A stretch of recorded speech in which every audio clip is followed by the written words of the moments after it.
Salut les amis, donc partie 2. Alors, je l'ai passé à l'essence, mélangé avec du gasoil et un pinceau. J'ai nettoyé ce que j'ai pu, puis j'ai surtout humecté les grosses couches de cambouis, de crasse qu'il y avait, pour que ça puisse se ramollir et que ça puisse s'enlever au Karcher, parce que j'ai qu'un Karcher à eau froide qui n'est pas puissant, donc pas facile. Donc j'ai repassé 2-3 couches, j'ai attendu 24 heures, et puis là, je viens de le passer au Karcher. Donc déjà, on y voit plus clair. C'est quand même nettement mieux. Alors je vois des choses que je n'avais pas vues avant. Donc là, pour commencer, je vais démonter le carburateur, le filtre à air, le réservoir. Et puis après, on va démonter tout ça, nettoyer. Et puis voir... je viens de m'apercevoir aussi, et ça c'est intéressant, que le moteur il est sur un support métallique. Et que ce support métallique, en fait, il peut coulisser par rapport au châssis. Ici, il y a des vis là. Et on peut déplacer le moteur en avant ou en arrière. Donc on va pouvoir compenser l'usure de la courroie, par exemple, malgré qu'il y ait le tendeur ici, ou une dimension différente de courroie, on va pouvoir jouer sur l'avancement du moteur. Donc ça, c'est sympa. Par exemple, bon, allez, je commence le démontage. On va commencer par le filtre à air, le carbu et le réservoir. Voilà. Alors on reprend vite, je viens d'enlever le carbu, ça il n'y en a pas pour longtemps à le démonter. Alors déjà, première chose, on voit qu'ici, il y a un boulon. Donc c'est pas du tout ça qui va, en plus ils ont mis un contre-écrou pour pas que ça bouge. Bon, la limite pourquoi pas, normalement c'est une vis avec un ressort, une vis à tête fendue. Au bout c'est rond, et quand on visse en fait, on vient lever le boisseau qui est à l'intérieur, pour laisser passer un petit peu d'air pour pouvoir régler le ralenti. Ici vous avez la vis de richesse qui doit être desserrée environ de 1 tour, entre 1 tour et 2 tours. Généralement c'est un tour et quart, 1 tour et demi, pour avoir un réglage correct si le reste est bien réglé. Il se trouve qu'ici la vis de richesse est serrée à fond. Il se trouve que la vis de ralenti n'agit pas, puisque ça ne dépasse pas à l'intérieur du carbu. Donc ça ne retient pas le boisseau, donc le boisseau est complètement fermé. Donc comment il pouvait y avoir du ralenti avec un boisseau complètement fermé? Je n'en sais rien, mais ça ne devait pas être terrible. Donc ça veut dire qu'il y a peut-être des prises d'air aussi. C'est un carbu tout simple, mais vraiment simple. Bon, vous avez la cuve avec le flotteur ici bien sûr. De l'autre côté, vous avez un gicleur, vous avez le titillateur. Alors ça c'est digne des vieux carburateurs. Mais ça existe encore, j'ai vu ça sur les carbus chinois, ils font encore ça. Qu'est-ce que c'est? C'est un carbu en fait qui n'a pas de starter. Donc il n'y a pas de volets qui viennent fermer l'arrivée d'air pour augmenter la richesse. Puisque quand le moteur aspire, si on lui donne moins d'air, il va prendre plus de carburant. Donc on va enrichir. Alors beaucoup de carbus ont généralement un petit volet ou un papillon qui vient ouvrir ou fermer ici pour le starter. Celui-ci, il n'y en a pas. Comment on fait? On appuie ici en fait, et à l'intérieur vous avez une tige qui vient appuyer ici sur le flotteur. Et quand vous maintenez le flotteur enfoncé, le flotteur lui il sert à régler le niveau de cuve, donc l'essence arrive par ici, pardon, à démonter aussi parce qu'il y a un filtre là-dedans, puis je veux que ça ait été démonté, donc de toute façon il va falloir démonter tout et tout nettoyer. Pour en revenir au titillateur, quand vous laissez le flotteur en bas, quand c'est vide, le flotteur est comme ça, admettons, et puis quand l'essence va rentrer, le flotteur va monter, monter, monter, à un moment là, avec le pointeau, hop, il ferme l'arrivée d'essence. Vous avez un niveau stable dans la cuve. Pourquoi il faut un niveau stable? Parce qu'à partir de ce niveau-là, on va faire tous les autres réglages de richesse, c'est-à-dire c'est le rapport stéthiométrique qu'on va régler, et on va régler en fait le pourcentage d'air par rapport au pourcentage d'essence, puisqu'il faut un pourcentage bien précis qui s'appelle le rapport stéthiométrique, pour avoir une bonne combustion. 14,7 environ, mais ça dépend des moteurs, ça dépend des configurations. Donc on met beaucoup plus d'air, 14,7 grammes d'air pour 1 gramme, d'air pour 1 gramme d'essence. Comme il n'y a pas de starter, en maintenant le doigt sur ce poussoir, on bloque le flotteur. En bloquant le flotteur, en fait, on empêche la cuve de faire son niveau, et le niveau va monter beaucoup plus haut. Et on va attendre que ça sorte généralement ici. Donc ça pisse par terre ici. C'est pour ça que ça n'existe plus ce système. Donc ça pisse ici le long du carbu. Quand c'est rendu là, ça veut dire que le carbu il est plein. Donc s'il est plein, il est complètement en sur-richesse, on va dire. Hein, il est quasiment à se noyer. Dès qu'on va tirer sur le lanceur, ça va aspirer et l'essence est déjà rendue au niveau du tube à émulsion. C'est le tube qu'on voit tout à fait au fond là. Mais ça je vous montrerai quand je vais le démonter. Et en fait, l'essence coule direct dans le moteur, donc en fait, c'est super riche. Donc c'est ça qui fait office de starter. Je vous mettrai un petit papier avec toutes les incidences des réglages par rapport aux ouvertures de boisseaux. Un carbu, il faut le régler le mieux possible. Ça permet d'avoir justement ce fameux rapport stéchiométrique à tous les régimes. Il faut optimiser la combustion à tous les régimes. Pour optimiser la combustion à tous les régimes, vous avez plusieurs circuits dans un carburateur. Vous avez le circuit principal, le circuit de ralenti, circuit d'air, circuit de richesse, et ainsi de suite. Et tout se règle pour toutes les positions d'ouverture. C'est un carbu à boisseau. Donc je vous montre. Dessous, vous avez un ressort, vous avez le boisseau, et sur le boisseau, vous avez une aiguille.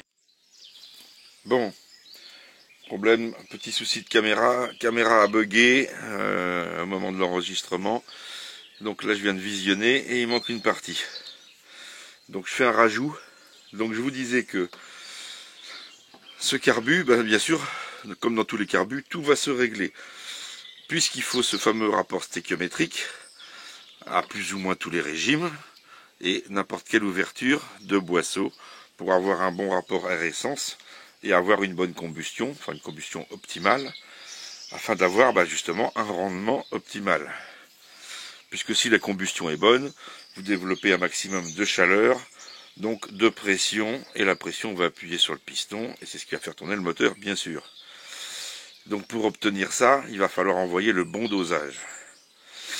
Donc je vous disais que j'allais vous mettre un petit tableau, donc je vais vous mettre le petit tableau juste à la fin de mon petit discours là, pour que vous compreniez un petit peu mieux.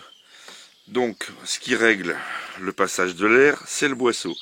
Vous voyez que ce boisseau, ici, il a un petit méplat là, sur le bord. Ça c'est pour la vis de ralenti. Celle-ci, normalement, mais qu'on n'est pas une là, qui a été modifiée. Quand vous la vissez, vous venez appuyer sur le bord ici, et quand vous vissez, ça la fait monter, donc ça laisse passer ici de l'air pour alimenter le moteur. Mais ça va laisser passer aussi de l'essence, bien sûr, par deux circuits différents d'ailleurs. C'est un boisseau qui est monté avec une aiguille. Cette aiguille, elle a une forme particulière. Elle a une partie cylindrique en haut, après c'est un cône. Certaines ont même deux cônes, voire trois cônes. Celle-ci semble n'avoir que un cône, une partie cylindrique et un cône. Et on voit qu'il y a un circlips en haut avec plusieurs réglages. Ça permet de régler la hauteur de l'aiguille. Plus vous allez monter l'aiguille, plus vous allez enrichir, plus vous allez baisser l'aiguille, plus vous allez appauvrir. Pourquoi? Parce que, donc bien sûr c'est relié l'un à l'autre, hein. C'est-à-dire que le boisseau et l'aiguille ne font qu'un. Quand on monte le boisseau, on monte l'aiguille. Il y a d'ailleurs un ressort ici, voilà. Et puis là, vous avez le couvercle. Quand vous accélérez, vous venez monter le boisseau pour ouvrir l'ouverture. Bien sûr, ça fait monter l'aiguille en même temps. Comme l'aiguille monte, elle vient, elle, dans le puits qui est au fond, là, le puits d'aiguille, ou tube à émulsion, ou, enfin, il y a plusieurs noms. Ce tube, il est relié directement à la cuve, dans le bas, et au bout, vous avez le gicleur principal, qui est calibré pour donner un mélange au régime maxi. Et principalement au régime maxi, de 3/4 au régime maxi. Le dosage est fait presque uniquement par le gicleur principal. avant, c'est un mélange de plein de choses. C'est pour ça que mon petit tableau vous servira pour savoir ce qu'il faut régler, si vous avez un problème à mi-régime, ou si vous avez un problème à haut régime, ou si vous avez un problème au ralenti, ou si les transitions se font mal, il va falloir peaufiner tout ça. Et ça se peaufine de plusieurs façons. Vous allez le voir sur le petit tableau que je vous mettrai. Donc, bien sûr, le puits d'aiguille, ça peut se modifier. Généralement, ils sont percés. Le diamètre des trous compte. Le diamètre du tube à émulsion compte. Mais ce qu'on change généralement, c'est l'aiguille. On peut mettre des aiguilles avec des profils différents, plus grosses en diamètre, plus fines, et on peut aussi régler la hauteur, puisque comme c'est un cône, quand l'aiguille va monter, l'aiguille est dans un tube. Plus vous sortez l'aiguille, comme l'aiguille est conique, plus vous allez mettre d'espace entre le bord du tube et l'aiguille. Plus il va y avoir d'espace, puisque l'aiguille est conique. Donc plus vous la levez, plus vous laissez passer d'essence entre les deux. Donc vous allez augmenter la richesse en levant l'aiguille. C'est pour ça qu'elle est conique. Donc on a plusieurs choix de conicité d'aiguille, on a plusieurs choix de levée d'aiguille. Donc là, il y a 4 ou 5 crans généralement sur chaque carburateur, c'est à peu près ça. Vous avez aussi la coupe du boisseau. Vous voyez que le boisseau, attendez, je vais le redémonter parce que là je vais perdre des bouts. Voilà, vous voyez que le boisseau ici, il a une coupe. Ça, la coupe, elle est côté admission. Et en fait, entre ici côté admission et ici côté pipe, quand c'est presque fermé, vous avez un passage d'air ici qui est déterminé par la coupe du boisseau. Puisque pile au milieu, vous avez l'aiguille et le tube à émulsion. Si vous mettez une coupe très ouverte, vous aurez beaucoup moins de dépression en bas. Si vous mettez une coupe plus fermée, ça va faire un effet Venturi plus efficace et vous aurez plus de dépression. Donc vous allez enrichir suivant la coupe du boisseau. Mais ça c'est pour un régime bien particulier. Donc toujours pareil par rapport au petit tableau que je vais vous mettre, la coupe du boisseau se règle. Le diamètre et la conicité d'aiguille se règlent. La hauteur de l'aiguille se règle. Le tube à émulsion peut être remplacé. Le gicleur principal se règle aussi par remplacement. Le gicleur de ralenti se règle aussi par remplacement. Le circuit de richesse, qui lui agit principalement au ralenti, se règle par la vis qui est ici. Donc c'est une petite usine à gaz, et celui-ci est simple, hein, c'est un carbu simple, puisqu'il existe des carburateurs bien plus compliqués, qui fonctionnent avec plusieurs circuits, des circuits supplémentaires, comme des pompes de reprise, sur des moteurs 4 temps principalement, mais on a aussi des systèmes d'enrichissement sur des 2 temps. Pour augmenter la reprise, en fait, on apporte un peu plus d'essence. Ce qu'il faut en retenir, c'est qu'un carbu mal réglé peut faire serrer le moteur. Pourquoi ? Parce qu'un carbu qui n'apporte pas assez d'essence va créer une surchauffe.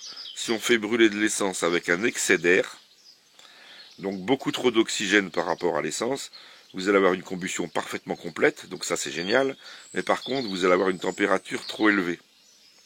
Et si vous avez une température trop élevée, eh bien vous allez commencer par normalement fondre des bougies, ou perler, je ne sais pas si vous avez entendu perler une bougie, c'est-à-dire que l'électrode fond, il y a une petite perle qui se met entre les deux électrodes. Généralement ça pète au pot d'échappement, parce qu'il n'y a plus d'allumage, donc ça fait un mauvais auto-allumage. Un mauvais allumage, voire un auto-allumage, voilà. Mais ça, c'est le moindre mal. Ce qui peut se passer, c'est un trou en plein milieu du piston, et ça arrive. Ou alors, le piston, la tête de piston est tellement haute en température qu'elle se dilate trop, et que le piston, tout simplement, il se dilate trop, et il bloque dans le cylindre, et c'est serrage. Donc, il vaut mieux tourner trop riche que trop pauvre. Un moteur qui tourne trop riche ne fera jamais serrer le moteur. Il va ratatouiller, il va cafouiller, mais vous ne serrerez pas. Ce qu'il faut, c'est trouver la limite entre le riche et le pauvre, et ça pour tous les régimes. Si vous changez le pot sur votre mob, parce que je dis ça parce que ça c'est les jeunes, ça c'est les pots de détente, parce que bien sûr un pot de détente ça apporte beaucoup sur un moteur qui est pas prévu pour, enfin qui est pas conçu pour ça. Le fait de lui mettre un pot performant, Et en 2 temps, c'est primordial. On peut doubler la puissance d'un moteur rien qu'en changeant le pot d'échappement. Mais il ne faut pas faire n'importe quoi. Et c'est très très pointu. Les calculs de volume de pot, tout c'est pas n'importe quoi. Ça se calcule aussi tout ça. Et on peut augmenter radicalement les performances. Faire passer un moteur qui tourne à 5000 tours, on peut le faire passer à 10 000 tours. C'est ce qu'on faisait sur nos mobs dans le temps, sur mes 50 par exemple. Et rien qu'en changeant le pot, c'est pas compliqué, on faisait plus que doubler parce que le régime je me souviens, j'avais un DT50, d'origine ça tournait à 5500 tours pour 45-50 km dans les descentes, et sans changer le carbu, juste le gicleur principal avec un bon pot de détente, ça prenait plus de 10 000. Et on montait à 100. Voilà, on montait à 100, juste avec ça. Bon, après, on réalisait les corps de carburateur pour que ce soit plus gros, ou on changeait les carbus. À l'époque, on mettait du 19 ou du 22.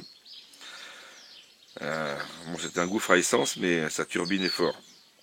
Ça serrait pas mal de temps en temps quand même. Il y avait quand même ça durait pas non plus des... Mais j'ai fait 44 000 km avec cet engin quand même. Hein. Avec un 50. Enfin bon, il roulait comme un 125. Hein. Je roulais à 100-110 avec. Hein. Voilà. Donc là, vous avez aussi un petit réglage sur la cuve. C'est pour tendre le câble. Normalement, il y en a aussi sur la poignée de gaz.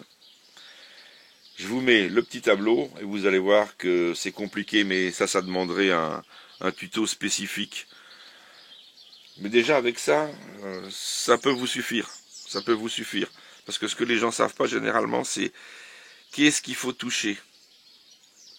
Alors, le problème, c'est qu'il est très difficile d'apprécier si un moteur est riche ou pauvre. Trop riche ou trop pauvre. Bon, avec l'habitude, moi je le sens, je l'entends. Je l'entends rien que au bruit, je sais comment il est le moteur.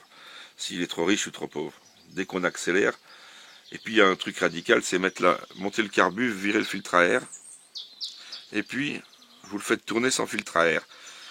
Vous accélérez tout, puis vous mettez la main. S'il y a une amélioration en mettant la main, c'est que votre carbu il tourne trop pauvre. S'il tourne mieux en mettant la main, c'est qu'il est trop pauvre. Si en mettant la main devant progressivement, c'est le contraire, ça marche moins bien, c'est qu'il est trop riche. Voilà, alors déjà on commence par ça. Ça je le dis pour tous les bricoulous, ne touchez pas votre carburateur, ne changez pas le pot d'échappement, tout est conçu, c'est un ensemble. Vous changez une pièce, tout est déréglé. C'est ce que je me tuais à dire à mon beau-fils, qui avait bidouillé sa 50e TZR, pot de détente et tout le tralala, mais il n'a jamais pu régler le carbu. Il n'arrêtait pas de changer les carbus, de changer les pièces, enfin ça n'a jamais marché. Elle prenait des tours à fond, mais elle marchait uniquement à fond, c'est-à-dire sur le gicleur principal, c'est tout. Bon, il a fini par serrer, hein, de toute façon. N'est-ce pas, monsieur Johan? Ouais, c'est un ensemble. Donc c'est un accord entre le carburateur, le cylindre avec son système d'admission avec ses transferts et l'échappement. Tout ça c'est un ensemble. On ne change pas que juste l'échappement. Ça ne marche pas. On n'ouvre pas la boîte à air. La boîte à air, elle laisse passer le débit pour le carbu. Donc si vous voulez modifier votre boîte à air, l'ouvrir pour qu'il y ait plus d'air qui rentre dans le carbu, oui, c'est possible. Seulement si vous laissez rentrer plus d'air dans le carburateur, il va falloir aussi lui mettre plus d'essence. Donc il va falloir changer les gicleurs du carburateur. Autrement, ça ne doit pas fonctionner. Et si vous faites ça, comme vous allez être bridé par le pot d'échappement, ça ne changera quasiment rien. Il va falloir aussi modifier l'échappement pour que ça sorte mieux.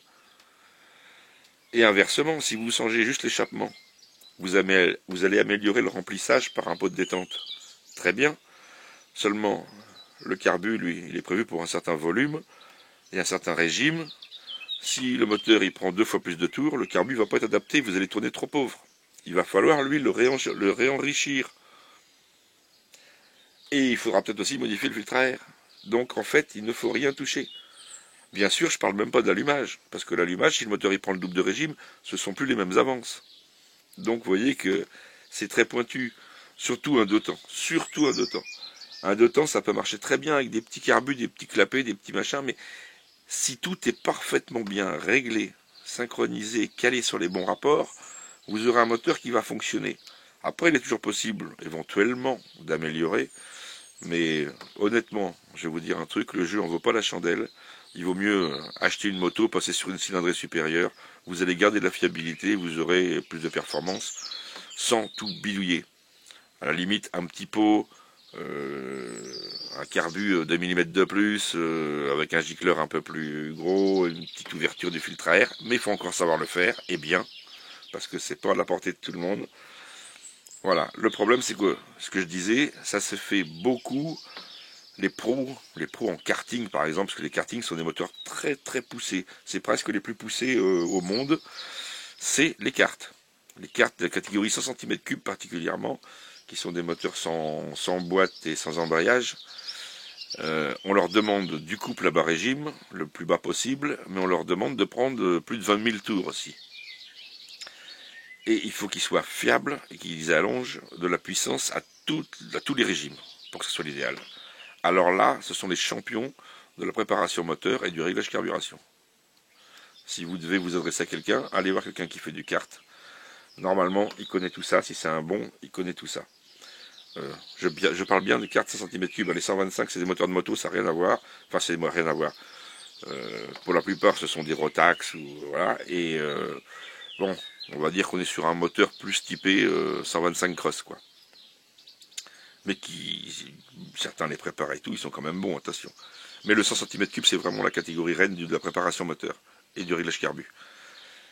Et eux, ils sont capables de vous régler, de vous dire, tiens, voilà, il faudrait changer la coupe du boisseau parce que à tel régime, il y a un léger petit trou. Nous, quand on le fait à l'impression, à la sensation. C'est-à-dire quand vous roulez, vous accélérez, hop, ah voilà, ça marche un petit peu mieux, ça marche moins bien. Là, il y a un petit trou. Donc il y a un petit trou, c'est quoi? C'est que c'est trop riche ou que c'est trop faible? Alors on va changer une hauteur d'aiguille, on va changer une forme de boisseau, on va changer le gicleur principal. Alors il y a un truc pour le gicleur principal, c'est à fond pendant un certain temps. Alors si c'est un motoculteur, je me comprends. Bah oui, à fond pendant un certain temps. Et d'un seul coup, vous coupez tout. Sur une moto, vous roulez à fond ligne droite pendant pour plus d'une minute. Il faudrait au moins une minute gaz à fond, poignée ouverte à fond. Et puis vous embrayez, vous coupez le contact, vous démontez la bougie et on va régler la richesse par rapport à la couleur de la bougie qui doit être marron chocolat, couleur chocolat au lait. Voilà, ça ne veut pas exactement la couleur qu'il faut. Chocolat au lait, c'est parfait. Si la bougie est trop blanche, c'est trop pauvre. Si la bougie est trop noire, c'est trop riche. Mais ça ne vous règle que le gicleur principal. Mais c'est quand même primordial. En premier, on fait le gicleur principal. Après, on revient en arrière sur les ouvertures intermédiaires. Donc on va essayer de voir après si c'est mieux en mettant plus riche ou moins riche par les aiguilles, la levée d'aiguilles, et ainsi de suite. Voilà, pareil, pour que ça tienne le ralenti, il va falloir régler la richesse comme il faut. Mais si on monte en gicleur principal, généralement, il faut aussi monter en gicleur de ralenti. Vous voyez, c'est tout un ensemble. Voilà, parenthèse fermée, on va donc repasser sur l'autre partie de la vidéo du motoculteur. Mais ça, comme je vous l'ai dit, si vous voulez un tuto, je pourrais faire un truc un petit peu plus poussé, mais bon, moi les mobilettes et tout ça, ça m'est un peu passé. J'aurais un truc à régler, à le faire, je vous expliquerai. Mais bon, voilà, vaut mieux s'adresser à des spécialistes plutôt karting. Je sais que il doit bien y avoir ça sur Internet, hein, sur YouTube, il doit bien y avoir des gars qui vous expliquent ça. Enfin, je sais qu'il n'y en a pas beaucoup. Je sais qu'il y en a très peu qui sont capables. Alors, il n'y a pas beaucoup de gens, mais bon, on doit trouver ça. Puis sur des bouquins. Il existe des bouquins, hein, les petits jeunes, parce que les jeunes, ils lisent plus maintenant. Ils s'en foutent. Ça sert plus à rien. Sauf qu'ils sont nuls. Ils comprennent rien à rien. Ils sont devenus complètement nuls. Tous nos jeunes, là, ils sont complètement incultes. Que ce soit dans tous les domaines, d'ailleurs. Pour la plupart. Donc, eh oui. Il suffit pas d'aller voir sur Internet que un tel, il a mis un pot et puis qu'il arrive à monter à 75 dans la descente. Comme dirait Tomahawk, Moped. À combien tu montes? Voilà. À combien tu montes? On s'en branle, il faut qu'elle marche à tous les régimes. Allez, la suite.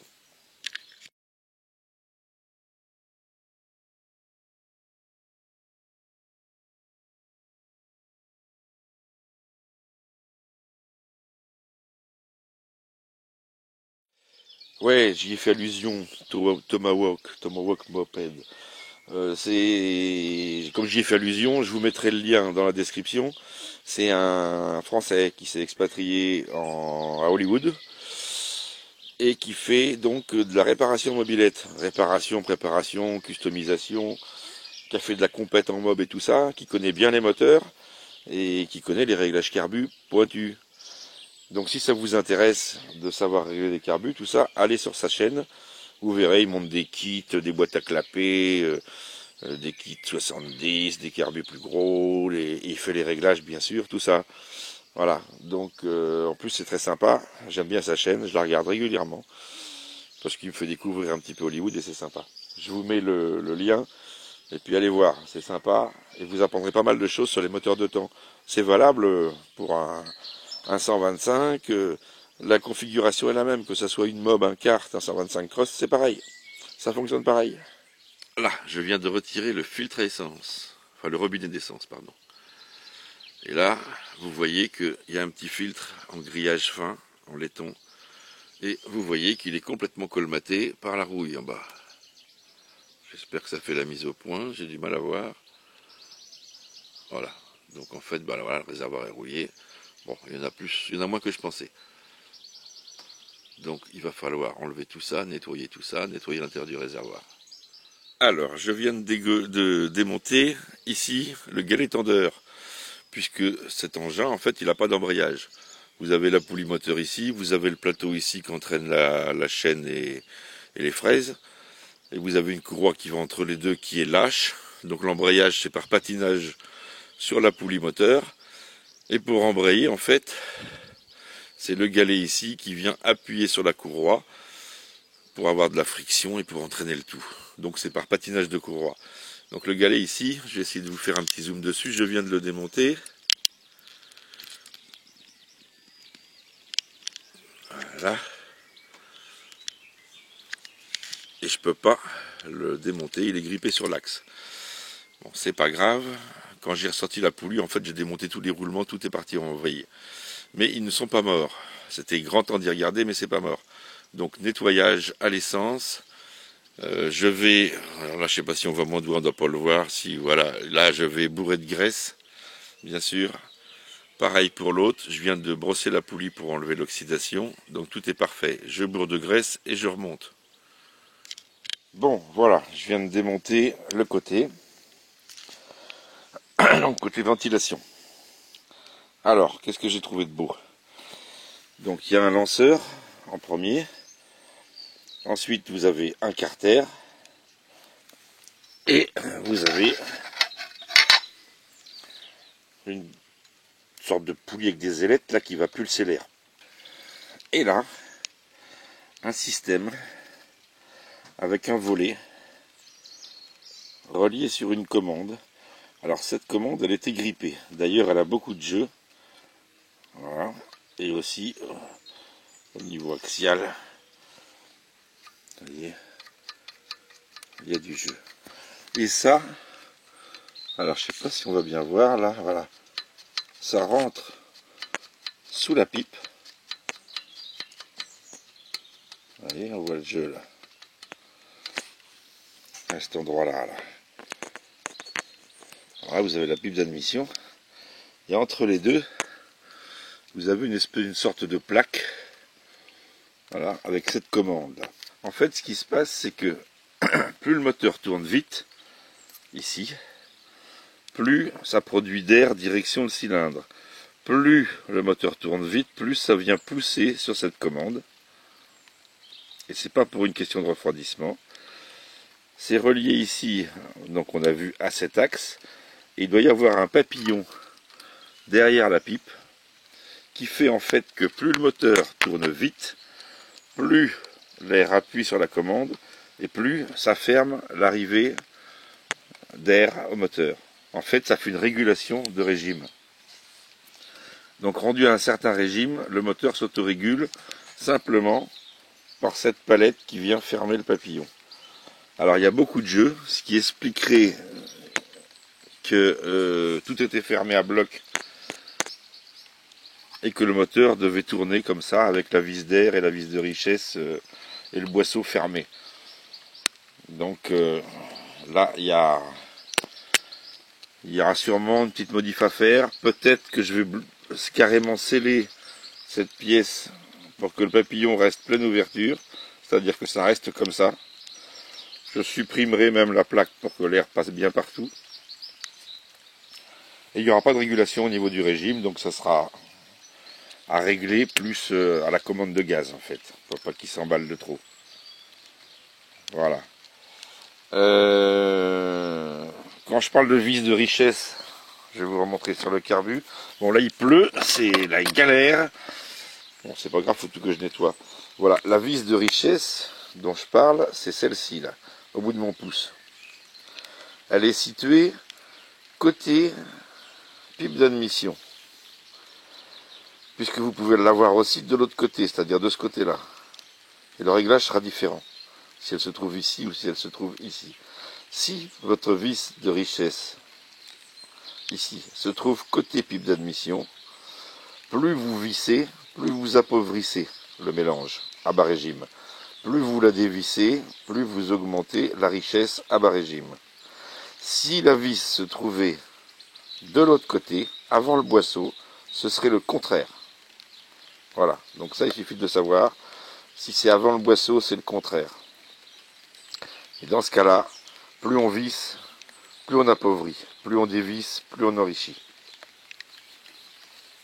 Donc là c'est dévissé à fond.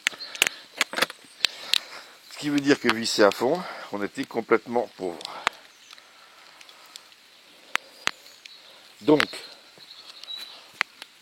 on accède, alors là c'est tout cracrage, j'ai tout nettoyé bien sûr, au volant moteur, qui se trouve en dessous. Alors je vois pas l'érupteur, mais bon, il doit bien y en avoir, puisque je vois qu'il y a un condensateur ici. Je vois qu'il y a la bobine du primaire qui est ici, et je vois que ici, à côté là, en noir là, ça c'est la bobine haute tension. Voilà. Donc je vous expliquerai le fonctionnement quand j'aurai enlevé le volant. Bon, normalement il faut sûrement un arrache, mais je vais essayer d'enlever comme ça. On voit qu'il a déjà été démonté d'ailleurs.